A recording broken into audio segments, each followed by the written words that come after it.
Friends, I Vishal Gupta welcome you all in this series of Python where we are trying to cover Python for computer science in class 12th. तो last class में हमने कल देखा था कि हमारे पास कौन कौन से मॉड्यूल्स थे और आउटपुट बेस्ड क्वेश्चंस को हम कैसे सॉल्व करते हैं, राइट। अब मैं चाहता हूँ कि मैं उससे आगे बढ़ूँ जो हमारे नेक्स्ट टॉपिक्स हैं। कहने का मतलब हमने ये टॉपिक्स देख लिए थे कि आउटपुट बेस्ड क्वेश्चंस वगैरह हम सब देख चुके हैं। अब हम आगे देखते हैं जो फंक्शंस का आगे का पार्ट है। यूजर डिफाइंड फंक्शन मैं बता चुका हूँ कि हम कैसे बनाते हैं, एक बार इसमें जस्ट समझा देता हूँ ताकि ये स्लाइड आपको समझने में आसान हो जाए। देखिए डेफ करा, डेफ बेसिकली क्या करता है, डिफाइन। हमने देखा था मेरे फंक्शन को जब भी मैं डिफाइन करूँगा मेरे को डेफ लिखना पड़ेगा, डेफ और फिर मेरे फंक्शन का नाम, और फिर फंक्शन अगर कोई पैरामीटर लेता है तो वो मेरे को बताना पड़ेगा, और फिर ये डबल डॉट जो कॉलन होता है, कॉलन, ठीक है। उसके बाद जो भी फंक्शन अपना काम कर रहा है वो, उसको हम क्या बोलते हैं, बॉडी ऑफ द फंक्शन। ये जो ऊपर वाली चीज है ना, इसको हम बोलते हैं हेडर। फंक्शन का हेडर है ये, और ये फंक्शन की क्या है, बॉडी है। जैसे हमारा सिर और बॉडी है, ऐसी ये फंक्शन का हेड है और ये बाकी उसकी बॉडी है। और ये सारा तामझाम जो है ये फंक्शन के बाहर है। तो यहीं से प्रोग्राम जो है हम लोग फंक्शन को कॉल करेंगे, ठीक है। ये अब हम आगे फंक्शन बनाएंगे तो हम देख लेंगे कि हम किस तरह से, और ज़्यादा डिटेल में अभी हम प्रैक्टिस करेंगे इसकी, और तो हम लोग शायद इस चीज़ को ढंग से कर पाएँ। चलो ये एक स्लाइड थी तो मैंने कहा जस्ट आप लोगों को समझा दूँ। सपोज कीजिए एक सिनेरियो है आपके पास, उसमें क्या है, एक फंक्शन 1 नाम का फंक्शन बना हुआ है, एक फंक्शन 2 नाम का फंक्शन बना हुआ है, और एक फंक्शन 3 नाम का फंक्शन बना हुआ है। और ये तो कमेंट है, इसको छोड़ो अभी एक बार को। और फिर नीचे मैंने एक स्टेटमेंट 1 लिखी हुई है जो किसी भी फंक्शन के अंदर नहीं है, सारे फंक्शन से बाहर है। और फिर मैंने एक स्टेटमेंट 2 लिखी हुई है, वो भी सारे फंक्शन से बाहर है, स्टेटमेंट 1 के नीचे है। अब कोई स्टेटमेंट किसी और फंक्शन के अंदर है या नहीं है वो हम कैसे देखते थे, इंडेंटेशन के थ्रू। तो मैंने इसकी इंडेंटेशन देखो फंक्शन के बराबर लेवल पर करी हुई है, सिधाई में करी हुई है। तो कहने का मतलब है कि यार ये स्टेटमेंट 1 और स्टेटमेंट 2 जो भी प्रोग्राम है, मतलब इसकी जगह या कितने भी लाइंस ऑफ कोड हो सकते हैं, तो वो सारे इन फंक्शंस के बाहर हैं। तो अब हमें क्या देखना है कि जब मेरा प्रोग्राम रन होएगा तो वो सबसे पहले कहाँ जाता है, क्या वो यहाँ जाएगा, या वो यहाँ जाएगा, या यहाँ जाएगा, या फिर सीधा पहले यहाँ जाएगा। तो इस चीज़ की मैं आपको क्लैरिटी दे चुका था पिछली बार भी कि सबसे पहले हमेशा पाइथन जो रन करेगा वो इसको रन करेगा। भले ही आपने ऊपर 1000 फंक्शंस बना रखे हो, ठीक है, वो पहली स्टेटमेंट पे जाएगा। मतलब वो फंक्शंस के अंदर तब तक नहीं जा सकता जब तक उस फंक्शन को कोई कॉल नहीं करता। तो वो इस फंक्शन 1 के अंदर तभी जाएगा जब मैं फंक्शन 1 को कॉल करूंगा। तो ये सारे फंक्शन जो है ना, ये मैंने सिर्फ डिफाइन करे हैं यहाँ पे ये डिफाइंड है सिर्फ। इनको मैं कॉल कहाँ करूंगा, यहाँ नीचे कहीं पे, ठीक है। तो जब तक मैं इनको कॉल नहीं करूंगा तब तक ये फंक्शंस की बॉडी के अंदर पाइथन जाएगा ही नहीं। तो इसलिए ज़रूरी क्या है हमारे लिए कि हम पहले नीचे वाली लाइन पे जाएं। मतलब पाइथन इसलिए पहले इस वाली लाइन को एग्जीक्यूट करता है। इसका एक एग्जांपल देखते हैं, फिर शायद आप लोगों को इजीली समझ आएगा। चलो, इस चीज़ को हम बोलते हैं flow of execution. Flow of execution क्यों बोलते हैं, क्योंकि हमारा प्रोग्राम किस सीक्वेंस में एग्जीक्यूट कर रहा है उस चीज़ को हम बोलते हैं फ्लो ऑफ एग्जीक्यूशन, ठीक है। चलो देखते हैं, जैसे सपोज कीजिए कि इसका एग्जांपल ही देखते हैं सीधा। ये देखो एक एग्जांपल है, प्रोग्राम है जो हमने भी देखा था। That program is doing what, adding 2 numbers. हम 2 नंबर्स को ऐड कर रहे हैं, ठीक है। तो मैंने एक फंक्शन बनाया डेफ, मतलब मैं एक फंक्शन बनाने जा रहा हूँ, डिफाइन करने जा रहा हूँ डेफ। और फिर मेरे फंक्शन का नाम क्या है, मैंने बोला डिफाइन सम नाम का फंक्शन विच टेक्स 2 पैरामीटर्स, जिनका नाम है ए और बी, वेरिएबल होंगे वो, ठीक है। कोई भी वैल्यू आ सकती है, क्योंकि अगर मैं यहाँ पर वैल्यू लिख दूंगा एग्जैक्ट तो फिर वही वैल्यू रहेगी उसमें, वो हम आगे देखेंगे कैसे करते हैं, ठीक है। या वो वैल्यू चेंज भी हो सकती है, लेकिन वो चीज़ें अभी हम आगे देखेंगे। अभी के लिए आप इतना समझ लीजिए कि ये मेरा फंक्शन का जो हेडर है और ये फंक्शन की बॉडी है, ठीक है, ये जो है।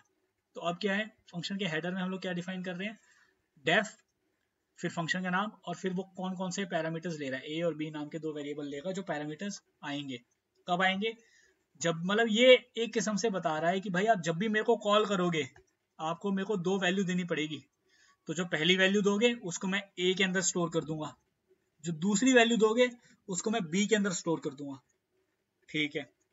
चलो उसके बाद फंक्शन के अंदर क्या है, ये एक एक वेरिएबल है सी, और जो बोलता है सी जो क्या है, ए और बी का सम है, और हम बोल रहे हैं रिटर्न सी। रिटर्न मतलब कि भाई वापसी भेज दे किस चीज को, सी को, कि रिटर्न कर दे इस वैल्यू को। तो सी के अंदर क्या वैल्यू आई होगी, जो भी इनका सम होगा, तो वो वैल्यू क्या है, रिटर्न हो जाएगी। कहाँ रिटर्न होगी, जहां पर इस फंक्शन को कॉल किया जाएगा। तो अब देखते हैं कैसे चलता है ये प्रोग्राम। अब मानो ये प्रोग्राम लिखा हुआ है और पाइथन ने इसको रन करना शुरू किया, तो पाइथन पहले यहाँ आया, उसने देखा हैश मतलब कमेंट है, इसको छोड़, डेफ, डेफ को छोड़ देगा, कहेगा जब, क्योंकि ये डेफ है मतलब फंक्शन है, जब तक फंक्शन पे मैं तब तक नहीं जाऊंगा जब तक कुछ होना है, जब तक इसको कॉल नहीं करोगे। पाइथन सीधा इस लाइन पे आया, लेकिन इससे पहले वो इस फंक्शन के हेडर को जरूर देखेगा। ऐसा क्यों करेगा, मैं अभी बताता हूँ। एक बार सपोज करो पाइथन ने अभी इसको छोड़ा, डेफ को छोड़ दिया, सीधा इस लाइन पे आ गया, तो उसने आपसे पूछा इनपुट करो भाई एंटर वैल्यू, आपने वैल्यू डाल दी num1 के अंदर, स्टोर हो गई।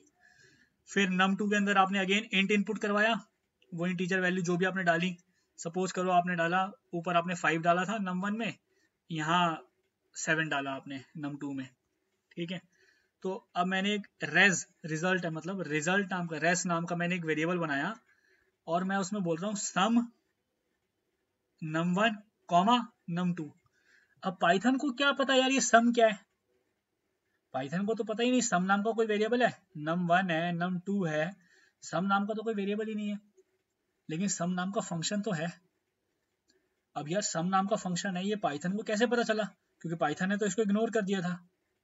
तो इसलिए ये चीज याद रखनी है कि पाइथन हमेशा हेडर्स को देखता हुआ आएगा, ऊपर से जो भी आपने फंक्शंस ऊपर बनाए हैं, पाइथन ये जरूर देखता हुआ आएगा कि भाई सम नाम का फंक्शन एक एग्जिस्ट करता है प्रोग्राम के अंदर भी। अगर मान लो वो इस लाइन को देखता ही नहीं और यहीं से शुरू करता num1 5वीं लाइन से, num1 num2 और 7वीं लाइन पे आ जाता, तो वो बोलता सम तो कुछ है ही नहीं, क्योंकि उसको दिखा ही नहीं। लेकिन तुम बोलोगे कि नहीं यार सम तो ऊपर बना रखा है, तो इसलिए पाइथन हमेशा फंक्शन के हेडर को देखता हुआ आएगा। उसने पहले हेडर को देखना है सबके, बॉडी को नहीं देखेगा। बॉडी के अंदर वो तभी जाएगा जब आप फंक्शन को कॉल करोगे, ठीक है। तो बेसिकली क्या हुआ, जब मैंने ये लिखा सम, तो पाइथन समझ गया कि भाई ऊपर मेरे पास सम नाम का फंक्शन था, तो ये जो प्रोग्रामर है ये इस सम नाम के फंक्शन को अब कॉल कर रहा है। तो ये जो 7 वाली लाइन है, इस चीज में मैं बेसिकली क्या कर रहा हूँ, सम नाम के फंक्शन को कॉल कर रहा हूँ। तो इस तरह से हम लोग फंक्शंस को कॉल करते हैं। सम जो भी फंक्शन का नाम है, जैसे आप किसी को बुलाते हो तो आप उसको उसके नाम से बुलाते हो, तो ऐसी फंक्शन को जो मैंने नाम दिया था डिफाइन करते समय, उस नाम से मैं बुलाऊंगा।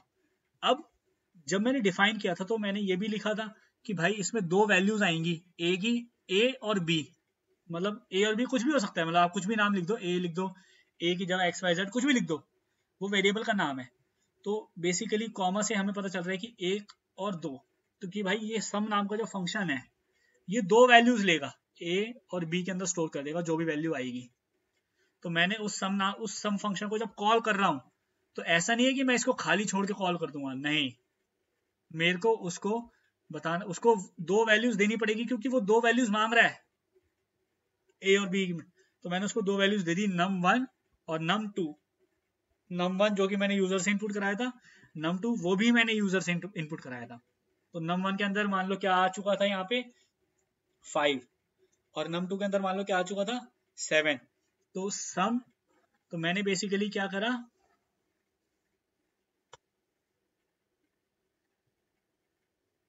एक सेकेंड, तो मैंने करा num1 के अंदर क्या आ गया 5, num2 के अंदर मान लो यूजर ने डाला 7, तो जब मैंने बोला res is equal to sum of num1 comma num2, तो दिस इज इक्विवेलेंट टू कि मैं कॉल कर रहा हूँ फंक्शन सम को, और num1 की जगह मैं 5 वैल्यू भेज रहा हूँ और इसको 7 वैल्यू भेज रहा हूँ। तो अब सम नाम का जो फंक्शन है, ये जो मेरा फंक्शन है ये कॉल हो गया और ये कॉल हुआ, तो अब मैंने इसको भेजा 5 और 7, तो एक किस्म से जो मैंने ये लिखा है तो मैं इसको डायरेक्टली इस तरह से एज्यूम कर सकता हूँ कि ये मैंने यूं बोला है। ठीक है, अब जब सम नाम का फंक्शन कॉल हुआ तो प्रोग्राम जो है मेरा इस लाइन पे अभी रुक जाएगा। क्यों रुक जाएगा इस लाइन पे अभी? क्योंकि अब मैंने जब सम नाम के फंक्शन को कॉल किया तो प्रोग्राम सीधा यहां से कहां जाएगा, ऊपर इस लाइन पे। किस पे? यहाँ पर। वो चेक करेगा कि हाँ भाई 2 पैरामीटर मेरे को चाहिए, क्या 2 पैरामीटर आ रहे हैं? हाँ 2 पैरामीटर्स आ रहे हैं। फिर वो इसके अंदर जाएगा। तो अब क्या हुआ, ए के अंदर इस समय क्या आ चुका था, देखो 5, और बी के अंदर क्या आएगा। अब हाँ ये भी समझो पहले, अब 5,7, तो जब मैंने सम 5,7 लिखा तो 5 जो है वो ए के अंदर जाएगा या बी के अंदर जाएगा। तो अब याद रखना है और ध्यान देना है हमेशा इस चीज का कि जो पहले वाली वैल्यू है वो पहले वाले वेरिएबल के अंदर जाएगी, पहले वाले पैरामीटर के अंदर जाएगी, और जो बाद वाली वैल्यू मतलब एक किस्म से पोजीशन के हिसाब से होता है। ये पहली पोजीशन पे है तो ये पहले जाएगा, 7 जो है बाद में तो वो बाद वाले वेरिएबल में जाएगा। तो इस तरह से हम लोग वैल्यूज को पास करते हैं फंक्शन को कॉल करते समय। तो मैंने जब ये वैल्यूज इस तरह इस फंक्शन को इस तरह से कॉल किया तो अब ए के अंदर क्या चला गया 5 और बी के अंदर क्या चला गया 7। ठीक है, ए के अंदर 5 है और बी के अंदर क्या है 7 है। तो मैंने क्या बताया था, पहले प्रोग्राम यहाँ पर गया सम नाम का फंक्शन, उसने देखा कि हाँ भाई एक सम नाम का फंक्शन एग्जिस्ट करता है, उसके अंदर क्या है वो मुझे अभी नहीं पता सबसे पहले। ठीक है, उसके बाद वो num1 लिया उसने, उसके बाद num2 लिया उसने, उसके बाद उसने क्या करा, रिजल्ट नाम का एक वेरिएबल बना रहा था रेस नाम का, जिसमें उसने सम नाम के फंक्शन को कॉल करा। सम नाम के फंक्शन को कॉल करके उसने num1 और num2 जो वैल्यूज थी 5 और 7 वो पास कर दी। तो जैसे ही यहाँ पर इसने कॉल किया लाइन नंबर 7 अभी पॉज हो जाएगी, वो कहेगा अब मेरे को फंक्शन को कॉल हो गया तो मैं पहले फंक्शन का काम निपटा के आता हूँ। तो वो फंक्शन पे गया, फंक्शन पे ऊपर गया, उसने देखा कि क्या भाई मेरे को 2 पैरामीटर चाहिए थे, क्या मेरे पास 2 वैल्यूज आ रही हैं? हाँ भाई देखो num1 और num2 मतलब 5 और 7 2 वैल्यूज मेरे पास आ रही हैं। अब ए के अंदर 5 जाएगा या 7 जाएगा, तो पाइथन बोलता है कि भाई पोजीशन के हिसाब से देख लो, जो पहले भेजा है वो पहले वेरिएबल के अंदर डालो, जो बाद में भेजा है वो बाद वाले वेरिएबल के अंदर। मान लो तीसरा वेरिएबल भी होता तो यहाँ पर जो अगर मान लो सपोज एक और वेरिएबल होता तो ये उसके अंदर चला जाता, वैल्यू num3 होता सपोज। तो इस तरह से पोजीशन के हिसाब से हम लोग असाइन करते हैं आर्ग्यूमेंट्स पैरामीटर्स को। ठीक है, जो ये पैरामीटर्स बोलते हैं इनको हम। क्लियर है? अब देखो, अब ये कॉल हुआ, फिर यहाँ इसके अंदर जाएगा, तो c is equal to a plus b मैंने बोला हुआ है। तो उसने क्या करा, c नाम का एक वेरिएबल बना लिया, उसमें उसने 5 और 7, क्योंकि a की वैल्यू 5 थी, b की वैल्यू 7, इन दोनों को जमा करा, और c के अंदर क्या वैल्यू आ गई इस समय 12। और फिर मैंने बोला रिटर्न c, तो बेसिकली रिटर्न क्या हो रहा है, c नहीं, c की वैल्यू क्या रिटर्न होगी 12। तो 12 कहाँ रिटर्न होएगा, जहां पर मैं पॉज हुआ था। मैं कहाँ पॉज हुआ था, मैं इस लाइन पे पॉज हुआ था यहाँ पे, क्योंकि जब मैंने कॉल किया था मैं तभी तो पॉज हो गया था मेरा लाइन नंबर 7 पे। तो अब मैं दोबारा लाइन नंबर 7 पे आ गया, तो अब लाइन नंबर 7 रिज्यूम हो जाएगी। ठीक है, और फिर इस रिजल्ट के अंदर वो वैल्यू आ जाएगी जो ये फंक्शन रिटर्न कर रहा होगा। सम नाम के फंक्शन ने क्या रिटर्न किया है, c, और c की वैल्यू क्या थी 5 + 7 माने कि 12। तो इस रेस के अंदर क्या आ जाएगा 12, और फिर मैंने बोल दिया print sum is equal to res. Res कितना है 12। तो कहने का मतलब ये है कि आप जब भी फंक्शन को कॉल करोगे प्रोग्राम उस समय वहां पर रुक जाएगा, वो बोलेगा पहले फंक्शन वाला काम निपटाऊं और फिर वापसी वहीं पे आ जाऊंगा जहां से मैं पॉज हुआ था। ये ध्यान रखना है, फ्लो ऑफ एग्जीक्यूशन का एक बहुत इंपॉर्टेंट टॉपिक है, ये एक बहुत इंपॉर्टेंट फंडा है जो हमें पता होना चाहिए फ्लो ऑफ एग्जीक्यूशन में। क्लियर है? तो इस तरह से कोई भी प्रोग्राम फ्लो करता है। तो अब एक बार हम रिवाइज कर लेते हैं इसको। देखो, सबसे पहले फ्लो ऑफ एग्जीक्यूशन क्या रहेगा, सबसे पहले लाइन नंबर 2 चली, क्यों? क्योंकि उसने देखा कि हाँ भाई सम नाम का एक फंक्शन एग्जिस्ट करता है। फिर वो 3 चलाएगा नहीं, 4 चलाएगा नहीं, सीधा वो 5 पे गया, उसने num1 इनपुट लिया, ठीक है 5 पे आ गया, 5 से वो देखो 6 पे गया, num2 ले लिया लाइन नंबर 6 पे, लाइन नंबर 6 के बाद वो लाइन नंबर 7 पे गया। अब लाइन नंबर 7 में मैं क्या कर रहा हूँ, मैं फंक्शन को कॉल कर रहा हूँ, तो फंक्शन को मैं कॉल कर रहा हूँ तो वो बोलेगा भाई अब रुक जा, मैं ऊपर वापसी जा रहा हूँ। तो उसने वापसी लाइन नंबर 2 पे जाके देखा कि भाई मेरे को 2 पैरामीटर चाहिए, ए और बी, क्या मेरे पास 2 वैल्यू आ रही है मेरे को कॉल करते समय? हाँ, num1 और num2, ठीक है। फिर वो फंक्शन की बॉडी में गया जो लाइन नंबर 3 पे है, फिर अगली बॉडी पे गया लाइन नंबर 4 पे, अब रिटर्न लिखा मैंने, तो ये रिटर्न कहाँ होगा? जहां पर मैं पॉज हुआ था लाइन नंबर 7, तो देखो दोबारा लाइन नंबर 7 पे रिटर्न हो गया, और लाइन नंबर 7 हो गई, फिर लाइन नंबर 8 चल लेगी अपना सीक्वेंशियली। तो इस तरह से हम लोगों को पता होने चाहिए आउटपुट बेस्ड क्वेश्चंस में, या फिर आपसे प्रोग्रामिंग के क्वेश्चंस में, आपके बोर्ड्स के एग्जाम में भी आपसे पूछा जा सकता है। कोई भी एक रैंडमली एग्जाम में आपको क्वेश्चन दे देंगे एग्जाम्पल बना के, और आपसे बोला जाएगा कि इसका फ्लो ऑफ एग्जीक्यूशन बताओ कि कौन सी लाइन पहले चलेगी कौन सी लाइन बाद में चलेगी, तो उसको आपको करना आना चाहिए। तो ये एक बहुत इंपॉर्टेंट टॉपिक है यार, इस चीज को प्लीज एक बार दोबारा रिवाइज करना, इसको दोबारा गो थ्रू करना अपने आप, इससे आप लोगों को क्लियर होगा कि हाँ ये चीजें कैसे काम कर रही हैं, ठीक है ना। तो इस चीज को हम बोलते हैं फ्लो ऑफ एग्जीक्यूशन, ठीक है। इसका अगला टॉपिक देखते हैं, आइए। आई होप ये स्लाइड आपको क्लियर है, और आप अगर अब कभी भी फंक्शन का कोई प्रोग्राम लिखा हुआ देखोगे तो आप समझ जाओगे कि वो फ्लो ऑफ एग्जीक्यूशन क्या है। अब हम देखते हैं आर्ग्यूमेंट्स एंड पैरामीटर्स। आर्ग्यूमेंट्स क्या है, पैरामीटर्स क्या है, ये हमें पता होने चाहिए। जो मैं बार बार ये वर्ड्स बोल रहा हूँ आर्ग्यूमेंट पैरामीटर, वो समझिए।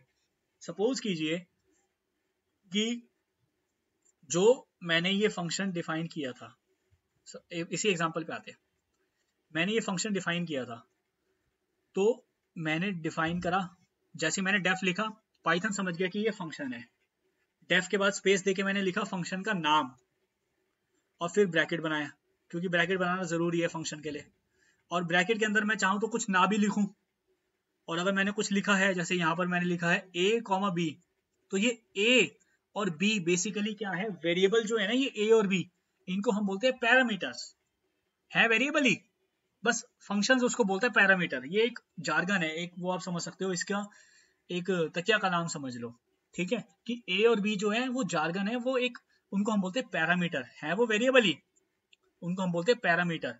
तो अब सम फंक्शन को पता चल गया, पाइथन को पता चल गया कि जब भी सम फंक्शन कॉल होगा उसको 2 वैल्यूज चाहिए, a और b में स्टोर करूंगा जिसको मैं, तो a और b बेसिकली क्या है, पैरामीटर्स हैं, ठीक है।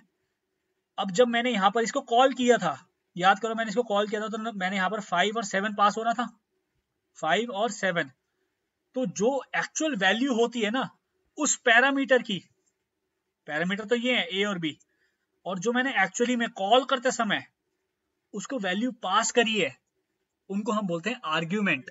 है एक ही चीज, आर्ग्यूमेंट पैरामीटर में तो जाके स्टोर हो रही है, बात वही है, लेकिन ये एक फंक्शंस के लिए कुछ टिपिकल जार्गन्स है जो हमें पता होने चाहिए, ये आपसे वाइवा वगैरह में आपसे एक्सटर्नल आपका पूछ सकता है, ठीक है।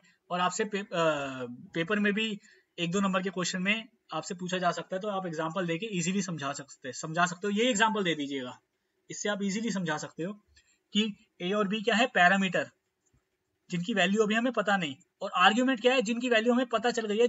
आर्ग्यूमेंट उस समय प्ले में आती है जब हम लोग फंक्शन को कॉल कर रहे हैं, तो num1 और num2 क्या है, आर्ग्यूमेंट, जबकि a और b क्या है, पैरामीटर। तो कॉलिंग के समय आर्ग्यूमेंट और डेफिनेशन के समय पैरामीटर, ये ध्यान रखना है, डेफिनेशन के समय पैरामीटर, कॉलिंग के समय आर्ग्यूमेंट्स। अब इसी एग्जांपल को हम लोगों ने, इसमें इन लोगों ने समझा रखा है, तो हम ये पढ़ चुके हैं, ठीक है।